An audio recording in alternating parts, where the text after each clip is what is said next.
윤석열 대통령은 명태균 씨와의 육성통화 공개에 따른 후폭풍 속에서 오는 10일 임기 반환점을 맞게 됩니다. 국내 정치 현안뿐 아니라 북한의 러시아 파병과 미국, 일본의 정상교체 등 변수가 많아 이번 달 내내 윤 대통령의 리더십이 시험대에 오를 전망입니다. 신윤정 기자의 보도입니다. 지난 2022년 5월 10일 취임한 윤석열 대통령은 이번 달 10일 임기 반환점을 돕니다. 연금, 의료 등 4대 개혁과 탈원전 폐기, 한미동맹 강화와 한일 관계 개선 등 굵직한 성과를 조명할 시기지만 상황은 녹록치 않습니다. 이른바 윤한 갈등과 김건희 여사를 둘러싼 각종 의혹에 더해 윤 대통령이 명태균 씨와 통화한 육성이 공개된 겁니다.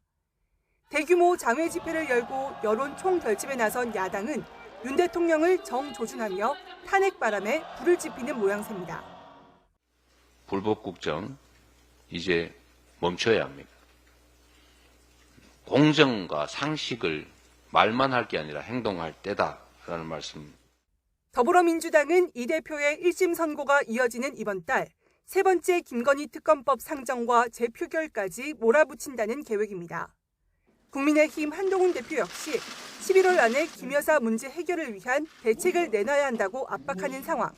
윤 대통령으로서는 여당 이탈표를 우려할 수밖에 없습니다. 11월에 먼저 매듭지어야 할 것들이 있습니다. 국민들께서 우려하시는 지점들에 대해서 과감하고 선제적으로 해결책을 제시하고 관철할 수 있어야 합니다.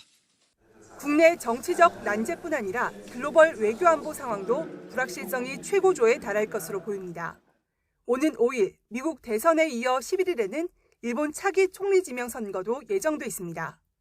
곧바로 한미일의 중국 등이 회원국인 아시아태평양 경제협력체 APEC과 주요 20개국 G20 정상회의까지 이어집니다. 미국과 일본 리더십 교체 이슈 직후 열리는 데다 중국 시진핑 국가주석과의 정상회담까지 추진돼 외교 전략 세판 짜기를 위한 첫 무대가 될 전망입니다. 무엇보다 북한의 러시아 파병이 어떤 양상으로 전개될지에 따라 윤 대통령의 리더십에 대한 평가가 달라질 가능성이 있습니다. 촘촘하게 이어지는 국내외 정치 외교안보 일정 속 윤 대통령은 국민과의 소통에도 나설 예정입니다.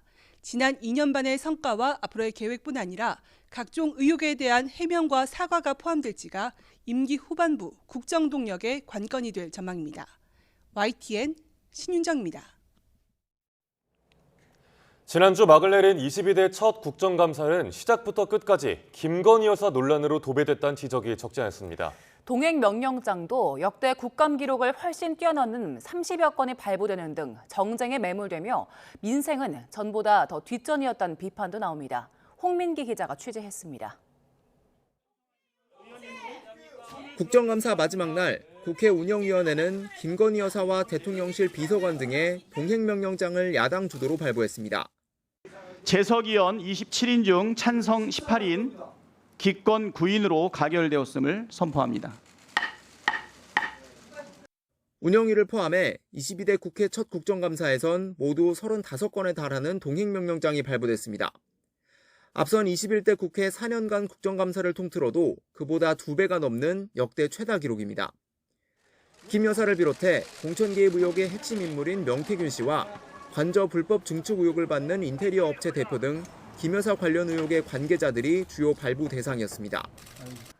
동행명령이 남발된 원인은 직접적으로는 이들이 출석 요구에 응하지 않았기 때문이지만 절대 다수 의석을 차지한 민주당이 여당과의 협의는 제쳐둔 채 증인 채택을 강행한 탓도 크다는 지적입니다.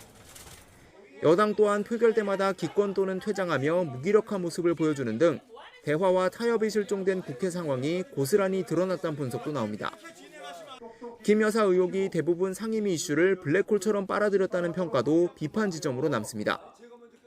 특히 법사위에선 도이치모터스 주가 조작 의혹에 검찰이 무혐의 처분을 내린 점이 도마 위에 올랐고 김건희 여사와 대신증권 직원 간의 주식 거래 직접 지시 녹취록 이것을 이 빼박 증거를 무시한 겁니다.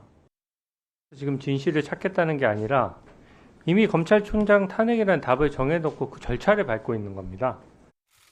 논문 표절 의혹과 양평고속도로 개발 특혜 의혹도 각각 교육위원회와 국토교통위원회의 주요 쟁점이 됐습니다. 윤 대통령과 명태균 씨의 육성 녹취는 이른바 김건희 여사 국감에 정점을 찍었습니다. 만약 이 녹취록 안에 있는 대통령 말씀이 사실이라면은 대통령은 지금 국민한테 거짓말하고 계신 거고. 전형적인 민주당식 기획 폭로이자 정치 공작이라고 생각합니다. 민주당은 다음 주로 예정된 본회의에서 세 번째 김 여사 특검법을 통과시킨다는 방침인 만큼 여야는 당분간 김 여사 논란을 둘러싼 강대강 대치를 이어갈 것으로 보입니다. YTN 홍민기입니다. 명태균 씨와 김영선 전 의원의 정치자금법 위반 혐의를 수사하고 있는 검찰에 이목이 쏠리고 있습니다. 윤석열 대통령의 육성 파일 공개 이후 애초 불거진 김건희 여사의 공천 개입 의혹이 대통령으로까지 번졌기 때문인데요. 검찰은 이르면 이번 주 김영선 전 의원을 불러 조사할 전망입니다. 박종혁 기자의 보도입니다. 더불어민주당이 재작년 6월 보궐선거에서 윤석열 대통령이 당선인 시절 공천에 개입한 증거라며 공개한 음성 녹음 파일. 정진석 대통령실 비서실장은 국정감사에서 과도한 정치 공략이라고 선을 그었습니다. 과도한 정치 공략적 일방적 주장이고 일방적인 법리 해석입니다. 동의하기가 어렵습니다. 때문에 공천 개입 의혹의 핵심 인물인 명태균 씨와 김영선 전 의원에 대한 검찰 수사에 이목이 쏠립니다. 검찰은 일단 보궐선거 이후 김 전 의원과 명 씨 사이에 오간 9천여만 원을 정치자금법 위반으로 보고 있습니다. 이에 따라 검찰은 우선 명 씨 자택을 2차례 압수수색해 확보한 태블릿 PC와 휴대전화를 면밀하게 분석하고 있습니다. 또 강혜경 씨에게 확보한 녹음 파일 2만 7천 개가량을 대조하면서 필요하면 강 씨를 다시 불러 조사할 방침입니다. 검찰은 이를 통해 기본적인 사실관계를 확인한 뒤 명 씨와 김 전 의원을 소환할 예정입니다. 일단 김 전 의원이 우선 소환 대상입니다. 이어 김 전 의원에 대한 조사와 최근 압수한 명 씨의 휴대전화 분석이 마무리된 뒤에야 의혹의 핵심인 명 씨의 소환 시기도 잡힐 전망입니다. YTN 박종혁입니다. 북한은 대륙간 탄도미사일 개발뿐만 아니라 저비용 고효율이 특징인 자폭 드론의 전력 강화와 전술 습득에도 열중하고 있습니다. 러시아에 파병한 북한군 고위 장성 가운데 무인기 전략을 담당하는 최고 책임자도 포함된 걸로 알려졌습니다. 보도에 이종구 기자입니다. 지난 8월 북한이 처음 공개한 자폭 드론입니다. 김정은 위원장 앞에서 우리 군의 K2 전차 모형을 공격하며 성능 시험을 벌였습니다. 모자이크 처리를 했지만 외형은 러시아 제품과 유사해 보입니다. 기술을 적극 도입하는 방향으로 나아가야 한다고 하시면서 하루빨리 인민군 부대들에 장비시켜야 한다고 강조하셨습니다. 북한은 현대전의 주요 전력으로 떠오른 드론 기술 개발에 열중하고 있습니다. 최근 우크라이나 러시아 전선에 보낸 파병단엔 군인뿐 아니라 민간인 기술자들도 포함됐는데 이들이 러시아의 자폭 드론 생산 공장에서 일할 거라는 관측도 나왔습니다. 북한도 드론을 지난 10년 이상 계속해서 개발하고 생산을 해왔기 때문에 그 관련된 인력이 파견될 가능성도 있어 보입니다. 우크라이나 정부는 러시아에 파병된 북한군 장성 3명의 이름을 공개했는데 리창호 정찰 총국장이 눈에 띕니다. 정찰 총국이 최근 무인기 활용에 집중하는 만큼 드론 전술을 배우려는 의도일 가능성도 있습니다. 실제 전쟁에서 활용할 수 있게 그래서 현대 드론전을 한반도에서 수행할 수 있게 준비할 것으로 보입니다. 주로 전차나 대공 레이더 타격에 활용되는 자폭형 드론은 저비용 고효과 무기로 각인되면서 북한이 대량 생산과 함께 실전 기술 습득에 적극 나서는 것으로 보입니다. YTN 이종구입니다. 푸틴 러시아 대통령의 측근인 드미트리 메드베데프 러시아 국가안보회의 부의장은 미국이 우크라이나 전쟁에 기름을 끼얹으면 3차 세계대전을 겪게 될 거라고 경고했습니다. 메드베데프 부의장은 러시아 매체와의 인터뷰에서 차기 미국 지도자가 계속 기름을 끼얹는다면 이는 지옥으로 가는 길이 될 것이라며 미국 대선 후보인 트럼프 전 대통령과 해리스 부통령은 이런 사실을 인식해야 한다고 주장했습니다. 또 러시아가 특정한 선을 넘어 핵무기를 사용하지 않을 거란 미국 당국자들의 생각은 틀렸다고 말했습니다. 볼로디미르 젤렌스키 우크라이나 대통령이 동맹국들에 러시아에 배치된 북한군이 전쟁에 도착하기 전에 조처해달라고 촉구했다고 AP통신이 보도했습니다. 젤렌스키 대통령은 텔레그램에 올린 글에서 미국이나 영국, 독일 모두 북한군이 우크라이나를 공격하기만을 기다리고 있다며 이렇게 밝혔습니다. 젤렌스키는 북한군 위치를 알고 있다면서 북한군이 훈련 중인 캠프를 선제 타격할 가능성도 시사했습니다. 하지만 러시아 내부 깊숙한 목표물을 타격하기 위해선 장거리 무기 사용에 대한 서방 동맹국들의 허가 없이는 불가능하다고 덧붙였습니다. 북한의 러시아 파병이 최악의 경우 유럽에서 아시아 태평양 지역을 아우르는 전 세계적 분쟁으로 확산할 위험이 있다고 미국 워싱턴 포스트가 지적했습니다. 워싱턴 포스트는 현지 시간 2일 온라인판 사설에서 북한이 푸틴 러시아 대통령의 우크라이나 침공을 지원할 전투 병력을 파견한 건 위험한 상황 악화라고 평가했습니다. 또 북한의 파병으로 러시아가 전쟁을 더 길게 끌고 갈 수 있는 추가 인력을 확보하는 것과 동시에 우크라이나 병력이 고갈되고 있는 가운데 유럽의 지원 의지가 점진적으로 약화할 수 있다고 전망했습니다. 이와 함께 러시아가 세계에서 고립돼 있지 않다는 걸 보여주려는 푸틴 대통령의 큰 목표에 힘을 실을 수 있다고 분석했습니다.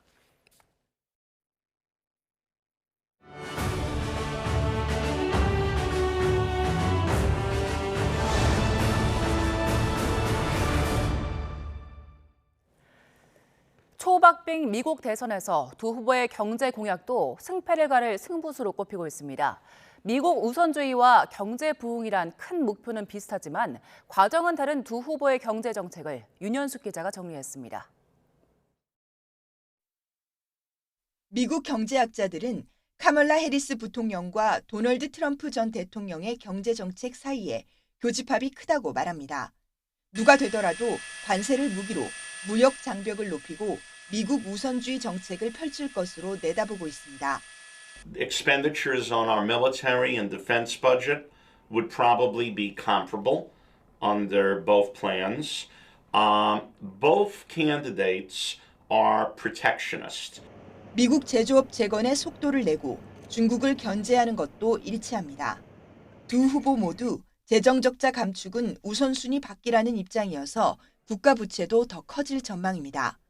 해리스가 대통령이 되면 10년 동안 3조 5천억 달러, 트럼프가 집권하면 7조 5천억 달러의 재정 적자가 늘어날 것으로 전망됐습니다. Deficit and contribute to debt, but relatively smaller for a potential administration than a potential Trump administration.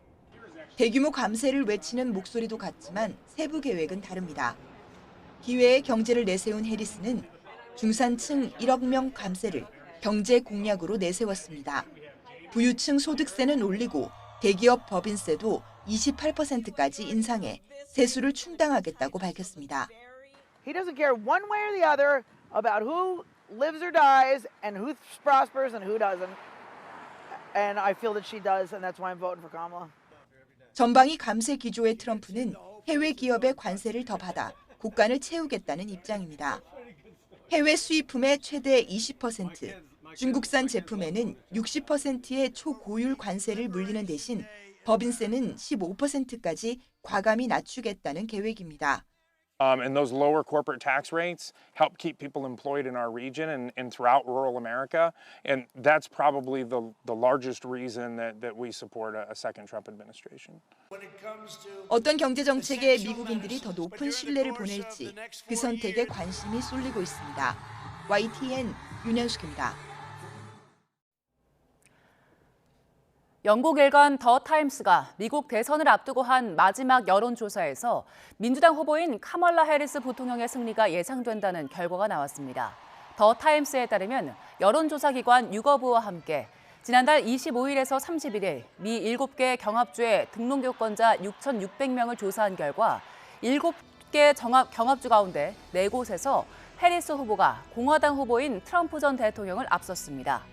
구체적으로는 중서부 러스트벨트로 분류되는 격전지 가운데 위스콘신주에서 4%포인트, 펜실베이니아주와 미시간주에서 각각 3%포인트씩 해리스 후보가 앞서는 걸로 나타났습니다.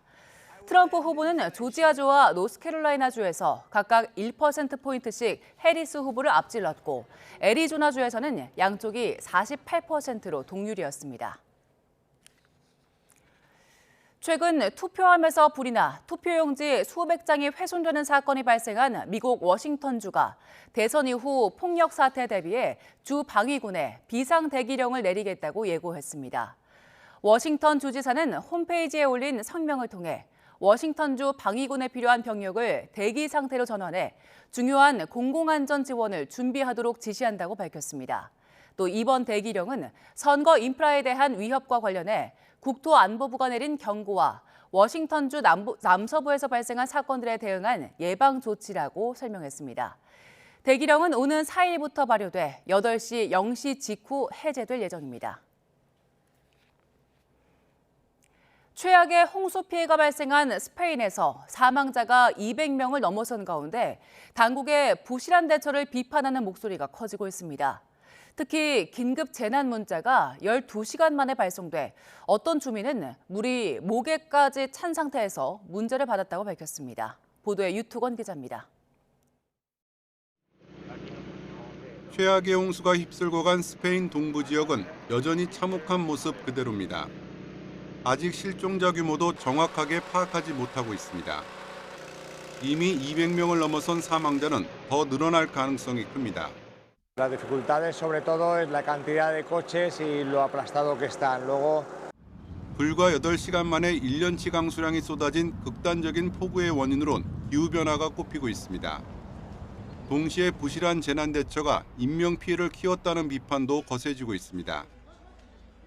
스페인 기상청이 최고 단계의 폭우 경보를 발령한 건 지난달 29일 오전 7시 때. 하지만 주민들에겐 12시간이나 지나서야 첫 긴급 재난 문자가 발송된 것으로 확인됐습니다. 한 주민은 목까지 물에 잠긴 상태에서 문자를 받았다고 증언했습니다. They were already neck deep in water when they got those alerts on their cell phones. That suggests something's gone very wrong there with the warning system.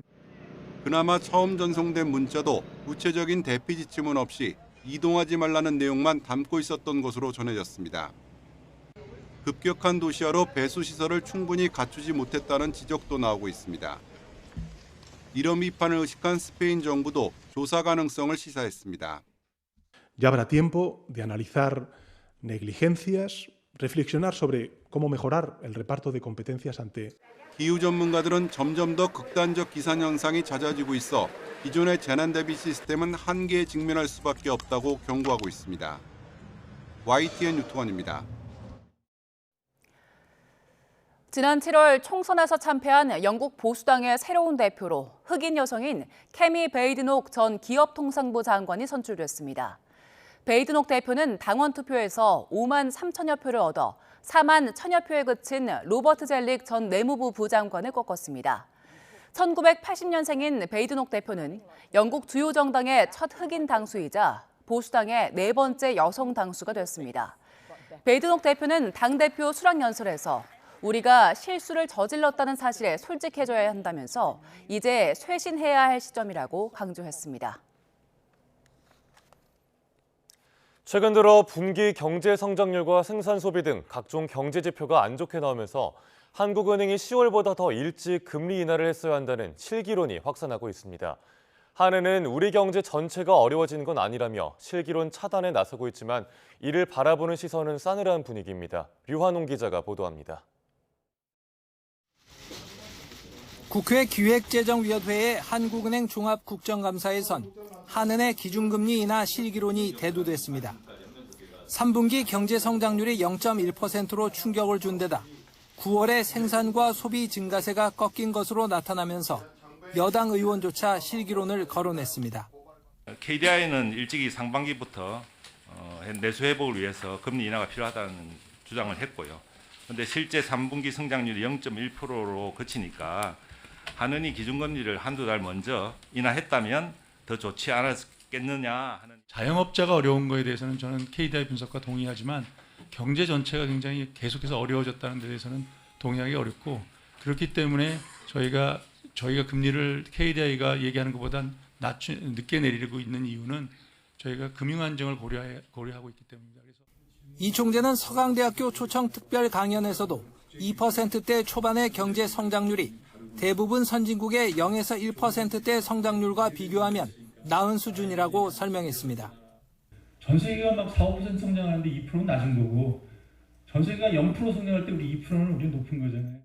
이수형 한은 금통위원도 미국 출장길에 기자들과 만나 책임을 지지 않는 사람들이 김연아 선수한테 왜 은메달을 땄냐고 하는 것과 같다며 금리 인하 실기론을 반박했습니다.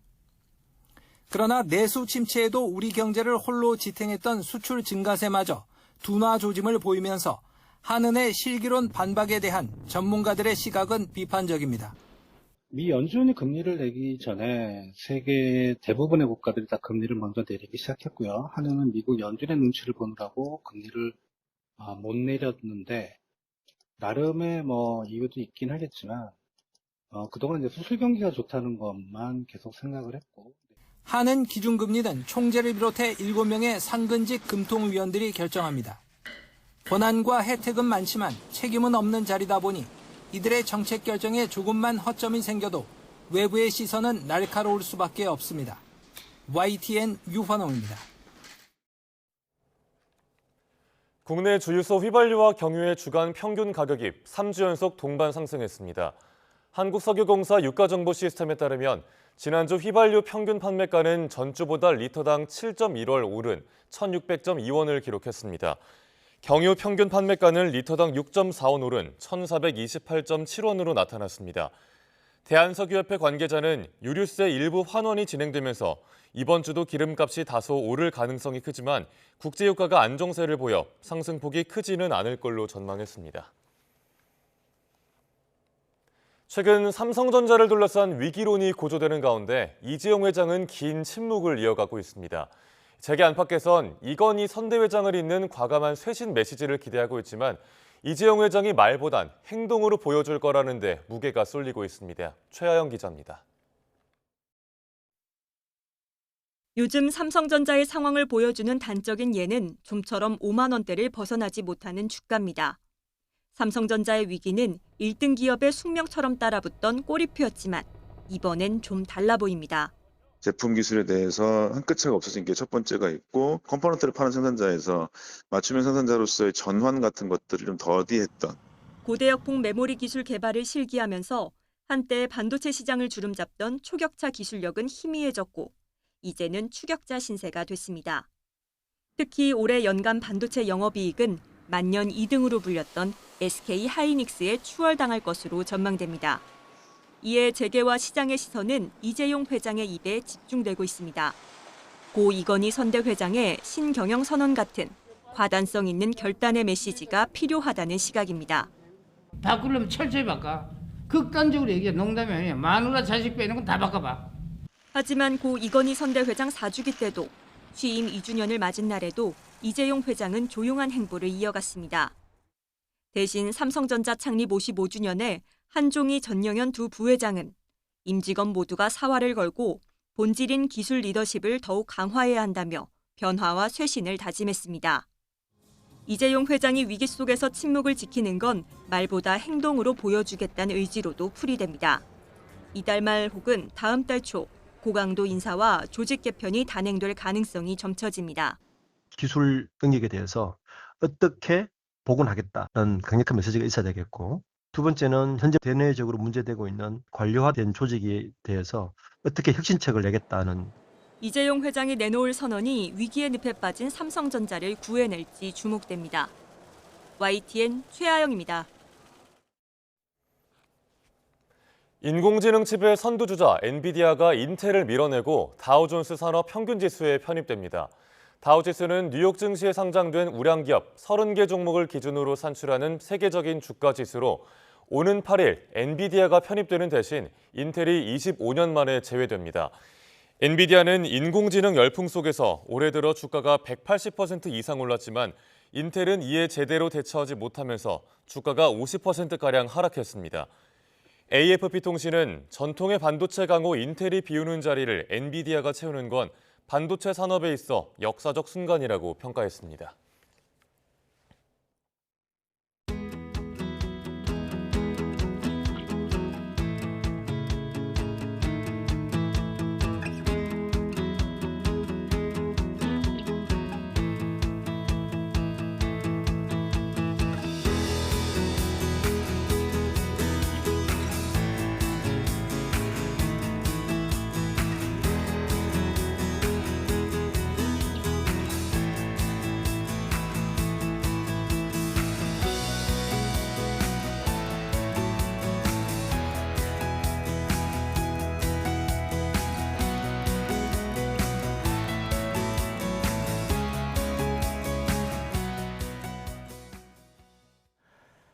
어제와 달리 이번 주에는 급격히 추워지는 날씨에 대비해야겠습니다. 오늘까지는 비교적 온화하겠지만 월요일인 내일은 비가 온 뒤 낮부터 찬바람이 강해지겠고 모레부터는 중부 내륙의 아침 기온이 0도 가까이 떨어져 영하권 체감 추위가 예상됩니다. 정혜연 기자의 보도입니다. 이번 주는 계절의 시계가 겨울을 향해 다시 젠걸음을 할 것으로 보입니다. 겨울철 북서쪽에서 추위를 몰고 오는 찬 대륙 고기압이 확장할 것으로 예상되기 때문입니다. 월요일 수도권을 비롯한 중북부에 비가 조금 내린 뒤 낮부터 찬바람이 강해지겠고 이후 기온이 떨어지며 날씨가 급변할 전망입니다. 대륙 고기압이 확장하면서 기온이 급격히 떨어지겠고 바람까지 강해 체감 온도는 더욱 낮아 춥겠습니다. 화요일부터는 서울 등 중부 내륙의 아침 기온이 0도 가까이 떨어지고 체감 온도는 영하권에 머무는 곳도 있겠습니다.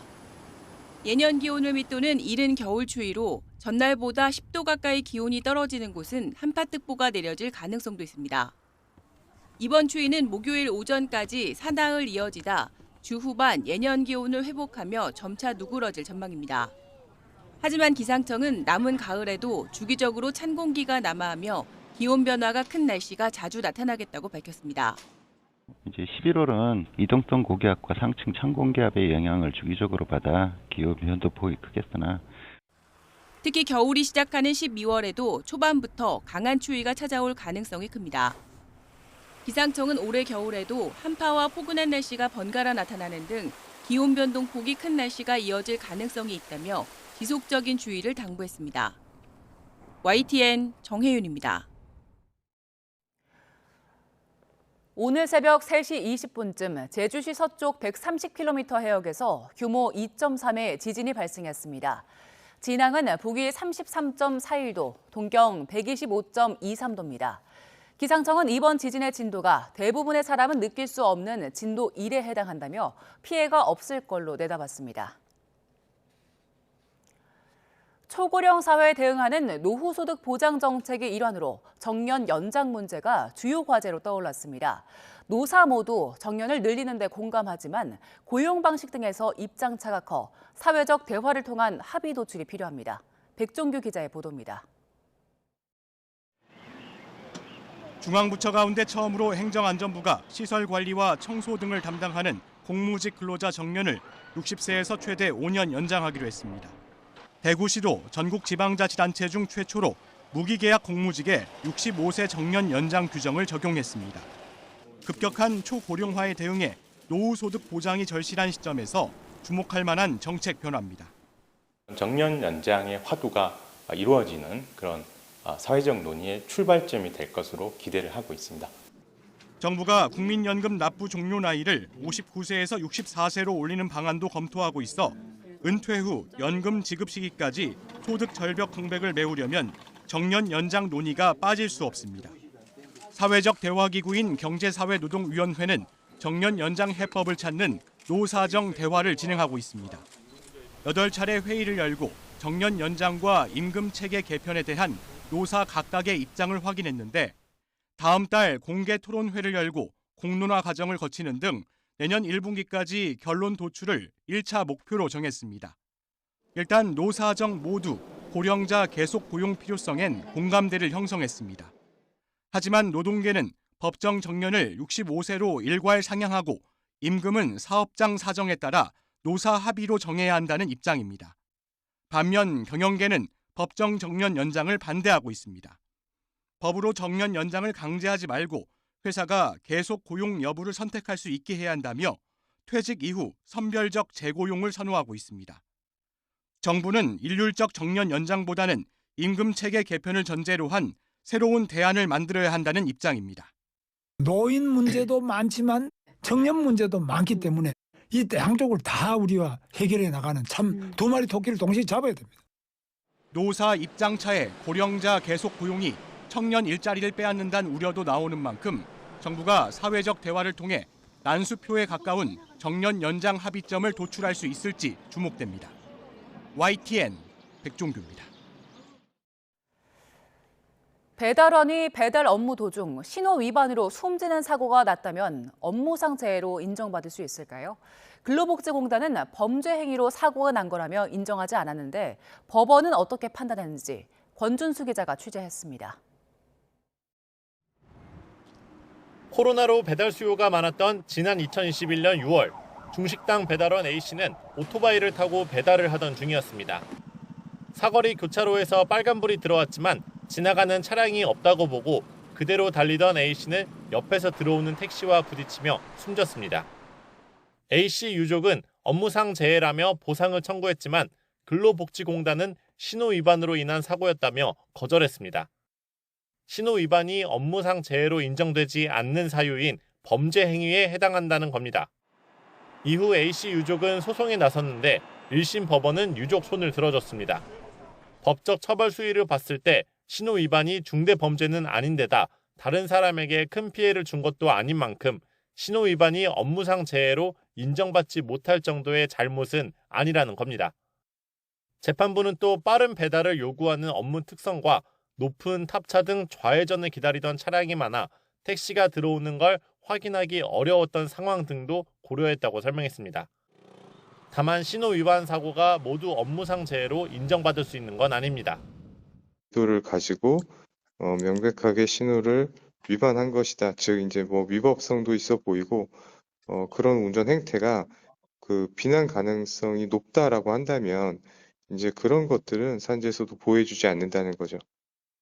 또 음주나 무면허처럼 개인 과실이 큰 범죄 행위도 마찬가지인데 이런 경우는 택배나 배달 등 업무 중에 벌어진 사고라 하더라도 산재로 인정받기 어렵습니다. YTN 권준수입니다. 11월에 접어들면서 김장을 채비 시작한 분들 많을 겁니다. 김치를 담글 때 재료만큼이나 꼼꼼히 봐야 할 게 조리기구라고 하는데요. 보건당국은 건강하고 맛있는 김치를 먹으려면 플라스틱 조리기구를 쓸 때 식품용인지 꼭 확인하라고 강조했습니다. 이문석 기자입니다. 맛있는 김치를 담그려면 배추와 고춧가루 같은 재료가 좋아야 합니다. 더불어 김장하는 조리기구도 영향을 미칠 수 있습니다. 고무대야와 고무장갑, 바가지를 비롯해 김장용 매트에서 비닐에 이르기까지 유리나 스테인리스가 아닌 플라스틱 재질을 사용할 때는 반드시 식품용인지 확인할 필요가 있습니다. 식품용이 아닌 공업용은 용기 자체에서 중금속 같은 유해 물질이 나올 수 있습니다. 특히 공업용 플라스틱에 함유된 페놀 성분이 수돗물 속 염소와 반응해 클로로페놀이라는 악취, 복통 유발 물질을 만들어냅니다. 식품용이 아닌 경우에는 유해물질 등이 용출될 우려가 있는데 그 양이 크게 인체에 해를 끼칠 정도는 아니지만 소비자 안전을 위해서는 식품용 조리기구와 용기엔 식품용이라고 글자가 쓰여 있거나 숟가락 포크 모양 그림이 그려 있습니다. 당장 새로 구할 수 없다면 식품용 비닐을 깔아 배추나 수돗물이 용기에 직접 닿지 않게 하면 됩니다. 수도꼭지에 연결해 쓰는 호수도 흔히 사용하는 공업용은 페놀 성분이 함유돼 눈여겨볼 필요가 있습니다. 김장철마다 각 상수도 사업소에 물에서 역한 냄새가 난다는 민원이 늘어나는데 대부분 공업용 호수가 원인으로 지목됐습니다.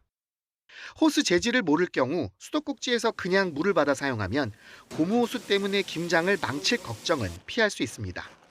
YTN 이문석입니다. 피싱 범죄는 무엇보다 예방이 중요하지만 시각과 청각장애인들은 적절한 교육을 받지 못해 그대로 노출된 게 현실인데요. 충북경찰이 이들을 위한 맞춤형 교육 자료를 전국 최초로 만들어 범죄 예방에 나서고 있습니다. 김기수 기자입니다. 지난 1월 청각장애를 가진 A씨는 한 남성으로부터 메시지 하나를 받았습니다. 자신이 멕시코에 살고 있다면서 호감을 표시해왔고 A씨는 SNS를 통해 친분을 쌓았습니다. 이후 이 남성은 택시에서 여권과 신용카드를 잃어버렸다며 돈을 빌려달라고 요구했고 A씨는 친분을 믿고 300만 원을 입금했지만 연락이 끊어졌습니다. 피싱 범죄 가운데 하나인 로맨스 스캠이지만 제대로 된 예방 교육을 받지 못한 시각, 청각 장애인들이 범죄에 그대로 노출되고 있는 겁니다. 사정이 이렇자 충북경찰이 청각 장애인들을 위한 피싱 범죄 예방 교육 영상 자료를 전국 최초로 만들었습니다. 교육 영상에는 전문 수어 통역사가 등장해 피해 사례 소개와 함께 예방 방법을 청각장애인 눈높이에 맞춰 설명하는 내용이 담겼습니다. 보이스피싱 예방 방법에 대한 시청각 자료가 부족해서 정보에 대한 한계가 있었습니다. 그래서 주변 농인 친구에게 물어보거나 아니면 수어통역센터에게 도움을 받는 경우가 많았습니다. 또 점자 홍보물도 함께 만들었는데 비장애인들에게는 익숙한 내용이지만 시각장애인들은 접근하기 어려워 그동안 알지 못했던 내용입니다. 보이스피싱 범죄는 예방이 중요합니다. 올해 저희가 여러 기관을 방문해서 예방교육을 실시하던 과정에 장애인분들을 위한 예방자료가 없다는 것을 알게 되었고, 경찰은 교육을 받은 장애인들이 주변 다른 장애인에게 내용을 전달하는 방식으로 교육 사각지대도 해소할 수 있을 것으로 기대하고 있습니다. 충북 경찰은 교육 자료를 전국 장애인 단체에 배포하는 등 범죄 예방 활동에 나설 계획입니다. YTN 김기수입니다. 발달 장애가 있는 화가 9명이 어려움을 딛고 그린 작품이 한자리에 전시됐습니다. 편견을 깨고 함께하는 세상을 취지로 마련된 이번 전시회는 작품과 관람 모두 그 의미를 더했습니다. 오태인 기자가 보도합니다. 발달 장애인들이 미술관 나들이에 나섰습니다. 아름다운 경치를 담은 풍경화는 물론 작가 자신을 그린 인물화와 개성 넘치는 추상화까지 다양한 그림을 감상합니다. 미술 작품을 그린 화가 역시 발달 장애인들. 저마다의 색다른 시선으로 세상과 사물을 표현해 특별함을 더합니다. 요즘 저의 관심은 멸종위기 반야동물입니다.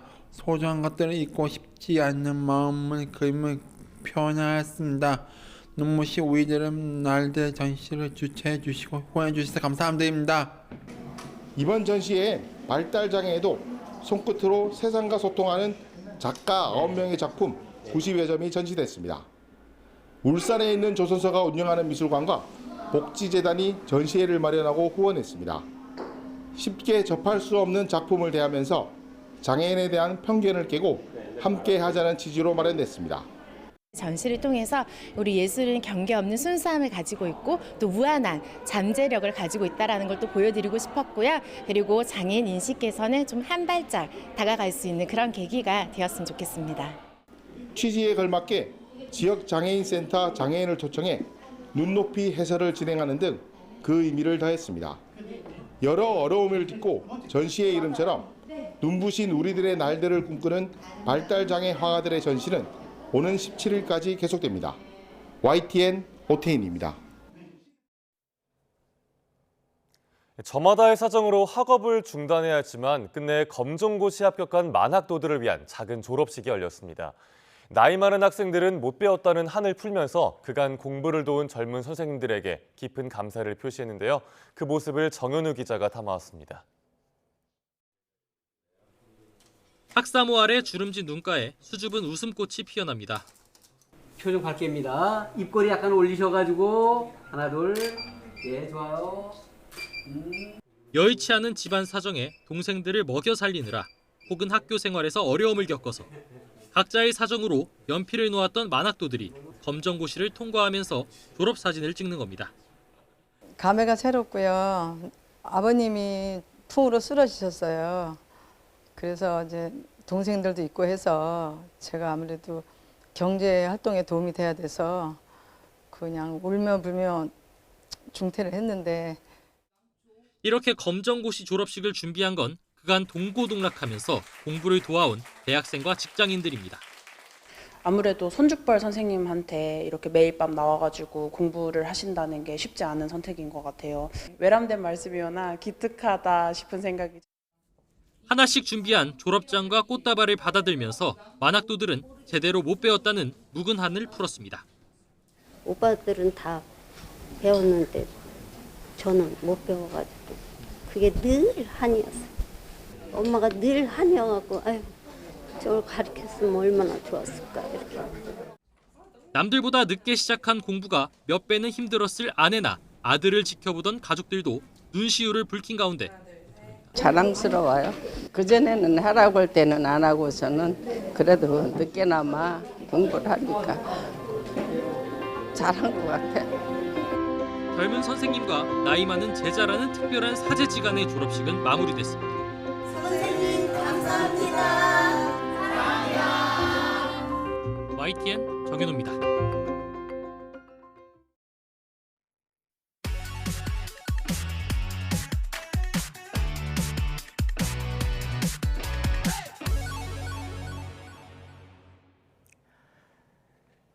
새로운 농업 기술이나 건강한 먹거리를 만드는 좋은 사례를 전해드리는 신농업 비즈니스 신농비 시간입니다. 오늘은 스마트팜의 겨울철 난방비 절약 이야기인데요. 오점곤 기자가 취재했습니다. 전라북도 진안군에 있는 해발 600m 고원지대. 대형 스마트팜에서 토실토실 빨갛게 익어가는 토마토 수확이 한창입니다. 올해 같은 경우에는 물량은 좀 줄었지만 아무래도 가격이 워낙 높다 보니까 다른 때에 비해서 오히려 수익성에서는 더. 고산지대라서 이 농장에서 난방은 가장 중요한 핵심 요소 중에 하나. 올해는 늦여름 폭염에 다소 늦게 시작했지만 추석 직후 저녁부터 난방을 시작했습니다. 네, 이 농장에서는 지하수를 이용한 난방 시스템을 사용하고 있습니다. 지하수가 겨울이나 여름이나 일정한 온도, 대략 14도가량을 유지한다는 원리를 활용하는 것입니다. 지하 210m에서 끌어올린 지하수를 지열 히트펌프에서 데운 다음에 금속 배관이자 작업 레일을 통해서 순환시켜서 농장의 온도를 유지하는 겁니다. 또한 비닐 배관을 통해서는 따뜻한 바람을 순환시키는 겁니다. 이렇게 했더니 등유로 차가운 물을 데워서 난방하는 것보다 비용이 훨씬 줄었습니다. 등유 보일러랑 비교했을 때 대략 한 6천만 원 정도의 저희 평수에 절감이 되고 있습니다. 뜨거운 여름에는 차가운 지하수를 이용해서 같은 원리로 냉방 시스템을 운용합니다. 이 시스템은 비용 절감뿐만 아니라 탄소 배출도 적기 때문에 남아있는 탄소 배출권을 거래해서 일정한 수익도 올릴 수 있습니다. 난방비를 우선 절감을 하시는 게 가장 클 수 있고요. 화석연료 대신 지열을 사용하니까 온실가스 감축을 통해서 배출권 거래제 외부 사업을 참여를 하면 추가 소득이 발생할 수 있습니다. 현재 농업부분에서 탄소 배출권 거래제 사업에 참여하고 있는 농가는 290개가량인데 농진호는 해마다 50여 농가를 추가로 선정하고 있습니다. YTN 오점곤입니다. 세계적으로 불고 있는 한류 바람을 타고 우리 라면도 인기를 끌며 수출 효자 상품으로 떠올랐죠. 라면을 주제로 한 축제가 경북 구미에서 열렸는데 이색 라면을 맛보러 온 사람들이 인산인해를 이뤘습니다. 이윤재 기자가 다녀왔습니다. 구미역 주변 500m에 이르는 도로에 소문난 라면 맛집이 모두 모였습니다. 삼겹살, 타코, 곱창 등 라면과 조합을 이룬 재료도 가지각색. 특이한 라면을 맛보려는 인파는 도로를 가득 메웠습니다. 오케이, 맛있게 드세요. 네. 기다리던 음식이 나오자 얼굴에 미소가 번지고 기대 이상의 맛에 젓가락은 바쁘게 움직입니다.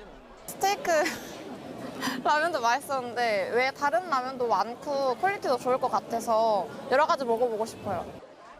아예 그릇에 고개를 파묻은 아이는 얼굴에 양념이 묻은 줄도 모릅니다. 첫째가 워낙 평소에도 라면을 워낙 좋아해서 매일 저녁에 라면 해달라고 할 정도로 종류도 많고 되게 여러 가지 토핑이라고 해야 되는 게 많아가지고 맛있게 잘 즐기고 있는 것 같습니다. 아주 맛있어요. 어떤 게 제일 맛있는 것 같아요?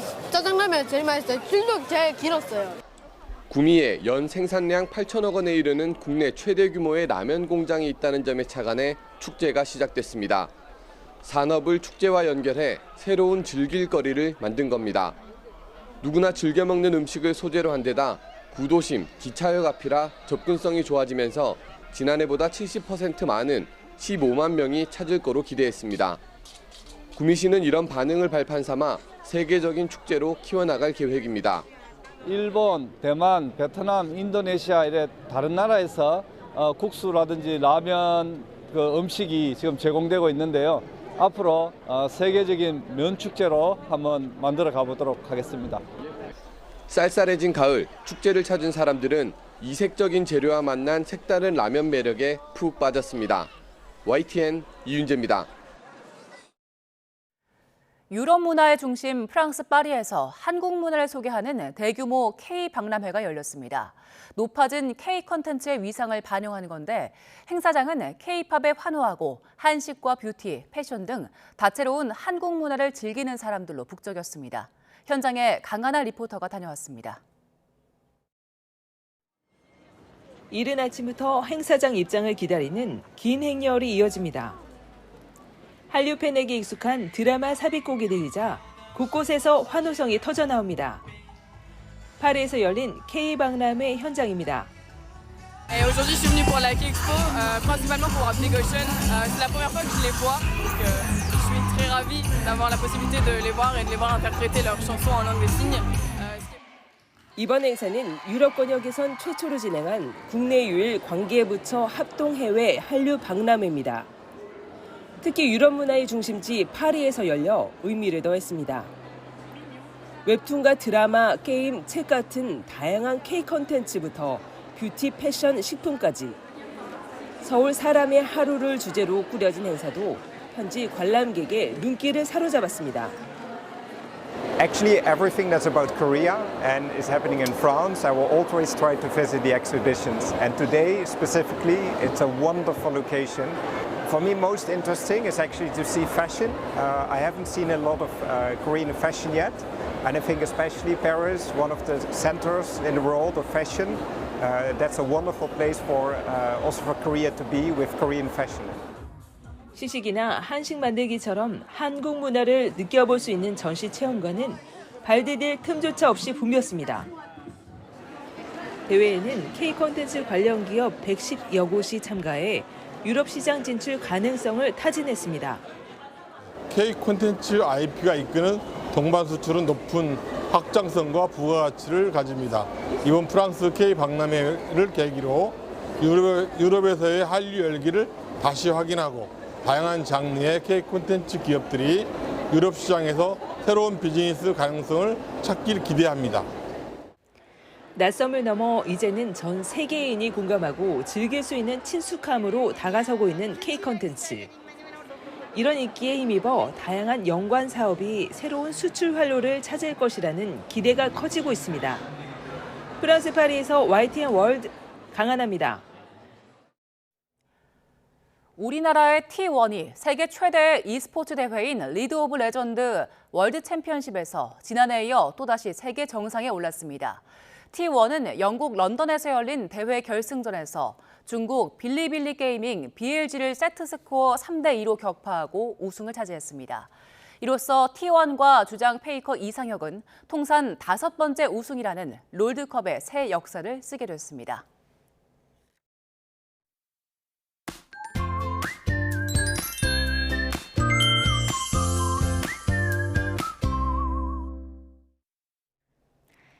휴일인 오늘은 맑고 선선한 가을 날씨가 이어지겠습니다. 아침에는 다소 쌀쌀함이 감돌겠지만 한낮에는 서울 기온이 22도까지 오르는 등 바깥 활동하기 좋겠는데요.